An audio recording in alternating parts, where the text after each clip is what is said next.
আসসালামু আলাইকুম। হাইদুসাবা রাজা আনম চতুর্থ খণ্ড হইতে পড়া হইতেছে। একজন বৃদ্ধ ও হজরত আবু ফারওয়া রাজা আনুর ঘটনা।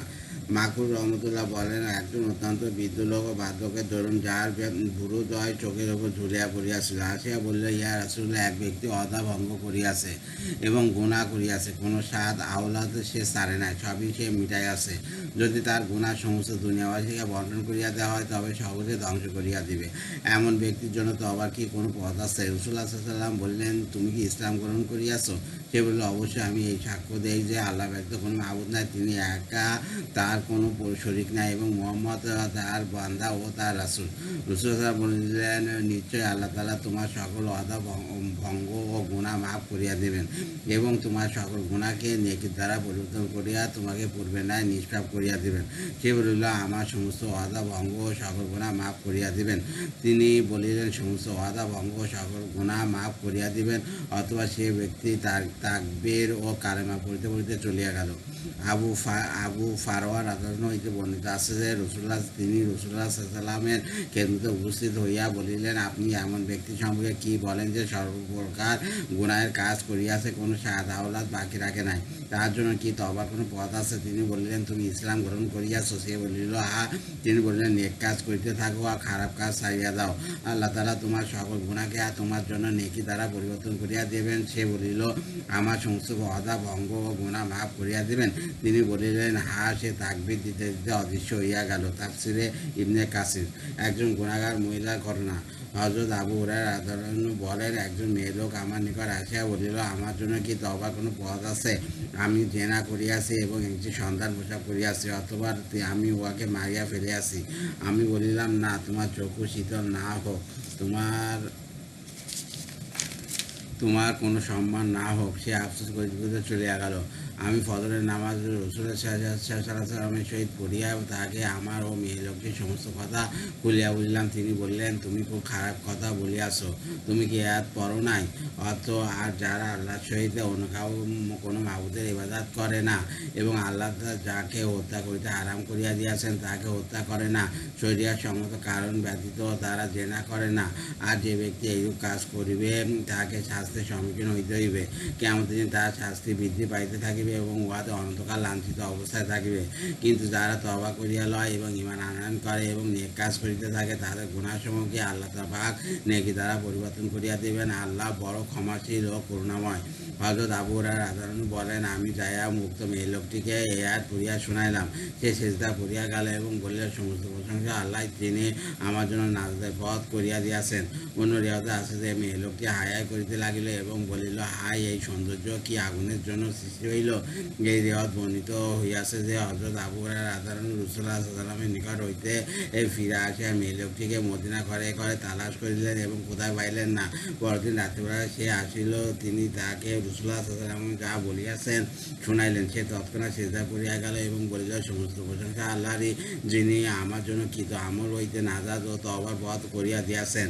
অথবা সে তাহার সঙ্গে বাদী ও উহার মেয়েকে আজাদ করিয়া দিল এবং আল্লাহর নিকট তওবা করিল। তাফসীর ইবনে কাসির। রাসূলুল্লাহ সাল্লাল্লাহু আলাইহি ওয়াসাল্লামের যুগে কবিদের ঘটনা। হযরত তামিম দারি রাদিয়াল্লাহু আনহু গোলাম আবু হাসান বলেন, যখন আর কবিদের পথটাই চলে নাজিল হইল, তখন হযরত হাসান ইবনে সাবেত, আব্দুল্লাহ ইবনে রাওয়া, কাব ইবনে মালিক রাদিয়াল্লাহু আনহু কাঁদিতে কাঁদিতে রাসূলুল্লাহ সাল্লাল্লাহু আলাইহি ওয়াসাল্লামের নিকট আসিলেন এবং বললেন, এই আয়াত নাজিল করিবার সময় আল্লাহ তো জানেন আমরা কবি। রাসূলুল্লাহ সাল্লাল্লাহু আলাইহি ওয়াসাল্লাম তেলাওয়াত করিলেন, কিন্তু যারা ঈমান আনিয়াছে ও নেক আমল করে, বলিলেন, উহারা তোমরাই। অথবা পড়িলেন, অত আপন কবিতা দিনের প্রচার করা, অধিক পরিমাণে আল্লাহর জিকির করে, এবং বলিলেন, উহারা তোমরাই। তারপর বলিলেন, আর যারা উত্তরাধিত হইবার পর নির্দাসূচক কবিতার দ্বারা উহা পরিচয় গ্রহণ করে, বললেন, উহারা তোমরাই। তাফসীর ইবনে কাসির। আল্লাহ সাক্ষাৎ পছন্দ করা ও অপছন্দ করা পবিত্র অর্থ। আতা ইবনে সাহেব রহমতুল্লাহ বলেন, যেদিন আমি হযরত আব্দুল্লাহ রহমান ইবনে আবু লাইলা রহমতুল্লাহকে প্রথম চিনিতে পারিলাম, দেখিলাম সাদা চুল দাড়িওয়ালা এক বৃদ্ধ গাধায় চড়িয়া একটি জানাজার পিছনে যাইতেছেন। আমি শুনিলাম, তিনি বলিলেন যে অমুকের ছেলে অমুক আমার নিকট বর্ণনা করিয়াছেন যে তিনি রাসূলুল্লাহ সাল্লাল্লাহু আলাইহি ওয়াসাল্লামকে বলিতে শুনিয়াছেন, যে ব্যক্তি আল্লাহর সাক্ষাৎকে পছন্দ করে, আল্লাহ তার সাক্ষাৎকে পছন্দ করে, আর যে ব্যক্তি আল্লাহর সাক্ষাৎকে অপছন্দ করে, আল্লাহ তার সাক্ষাৎকেও অপছন্দ করেন। তিনি বলেন, উহা শুনিয়া সাহাবা কেরাম রাদিয়াল্লাহু আনহুম কাঁদিতে লাগিলেন। রাসূল সাল্লাল্লাহু জিজ্ঞাসা করলেন, তোমরা কেন কাঁদিতেছ কেন?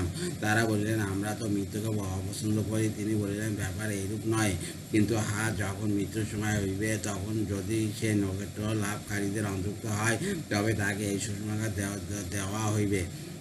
অথবা যে ব্যক্তি নৈকট্য লাভকারীদের অন্তর্ভুক্ত হইবে, তাহার জন্য শান্তি রহিয়াছে আর নানাবিধ খাদ্য সামগ্রী এবং আরামায়েশের বেশ।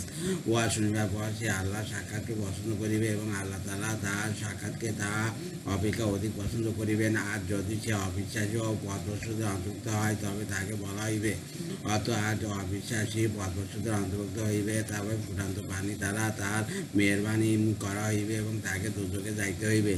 উহা শুনিয়া সে আল্লাহর সাক্ষাৎকে অপছন্দ করিবে এবং আল্লাহ তাহার সহিত সাক্ষাৎকে তাহা অপেক্ষা অধিক অপছন্দ করিবেন। তাফসীর ইবনে কাসির। হযরত আবু বকর রাদিয়াল্লাহু কান্না। হযরত আব্দুল্লাহ ইবনে আমর ইবনে আস রাদিয়াল্লাহু বলেন, যখন সূরা জিলজাল নাযিল হইল, হযরত আবু বকর রাদিয়াল্লাহু বসিলেন এবং কাঁদিয়া উঠিলেন। রাসূল সাল্লাল্লাহু আলাইহি ওয়াসাল্লাম বললেন, হে আবু বকর, কেন কাঁদিতেছ? তিনি বললেন, এই সূরা আমাকে কাঁদাইতেছে। রাসূল সাল্লাল্লাহু আলাইহি ওয়াসাল্লাম বললেন, যদি এমন না হয় যে তোমরা ভুল করো এবং গুনাহ করো আর আল্লাহ পাক উহা মাফ করেন, তবে আল্লাহ তাআলা এমন জাতি পয়দা করিবেন যারা ভুল করিবে ও গুনাহ করিবে, অথবা তিনি তাদেরকে মাফ করিবেন। কবরে হযরত ওমর রাদিয়াল্লাহু অবস্থা। হযরত ওমর রাদিয়াল্লাহু হইতে বর্ণিত আছে যে তিনি বলেন যে, আমাকে রাসূলুল্লাহ সাল্লাল্লাহু আলাইহি ওয়াসাল্লাম বলিলেন, হে ওমর, যখন তুমি 2 হাত চওড়া ও 4 হাত লম্বা জমিনের মধ্যে যখন কবরে যাইবে এবং মুনকার নাকিরকে দেখিবে, তখন তোমার কি অবস্থা হইবে? আমি বলিলাম, ইয়া রাসূলুল্লাহ, মুনকার ও নাকির কি?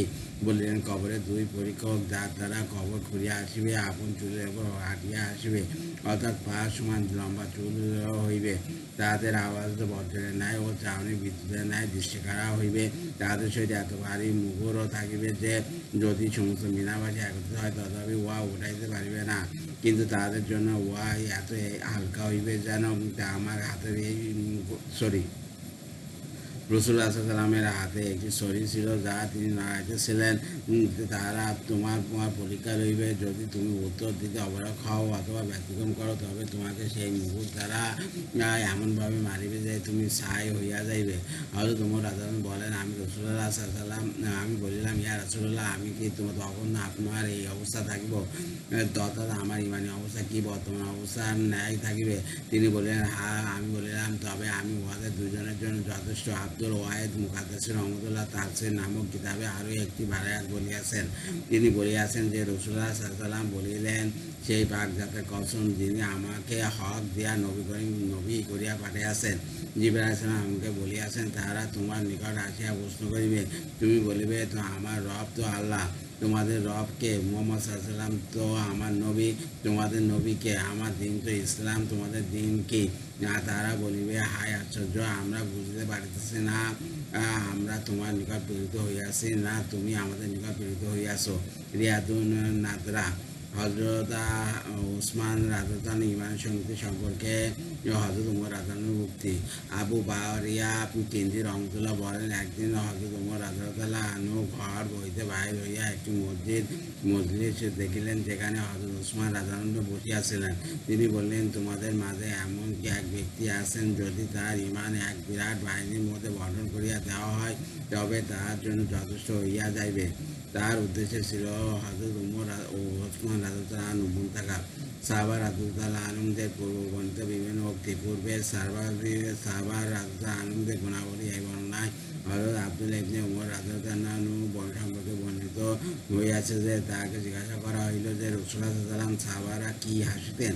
তদুত্তরে তিনি বলেছেন, হ্যাঁ, তবে তাদের অন্তরে ঈমান পার হইতেও বাড়ি ছিল। হযরত আমর রাদিয়াল্লাহু আনহু সম্পর্কে বর্ণিত হইয়াছে যে, মুশরিকগণ তাহাকে ধরিয়া শাস্তি দিল এবং ততক্ষণ পর্যন্ত ছাড়িল না, যতক্ষণ না তিনি তাহাদের মাবুদকে ভালো বলিলেন। রাসূলুল্লাহ সাল্লাল্লাহু আলাইহি ওয়াসাল্লাম তাহাকে জিজ্ঞাসা করিলেন, তোমার অন্তরের অবস্থা কেমন অনুভব করিতেছ? তিনি বললেন, আমার অন্তরকে ঈমানের উপর শান্ত অনুভব করিতেছি। হযরত আবু বকর রাদিয়াল্লাহু পরবর্তী খলিফা নিযুক্তকরণ প্রসঙ্গে তার এই উক্তি পূর্বে বর্ণিত হইয়াছে যে, তোমরা আমাকে আমার পরবর্তীকার সম্পর্কে ভয় দেখাইতেছ। তিনি যদি আমাকে জিজ্ঞাসা করেন, তবে আমি বলিব, হায় আল্লাহ, আমি আপনার নিকট সর্বোত্তম ব্যক্তিকে তাদের খলিফা নিযুক্ত করিয়াছি। অন্য রিওয়ায়াতে আছে, তিনি বলিয়াছেন, আমি আল্লাহ ও উমরকে তোমাদের অপেক্ষা বেশি জানি।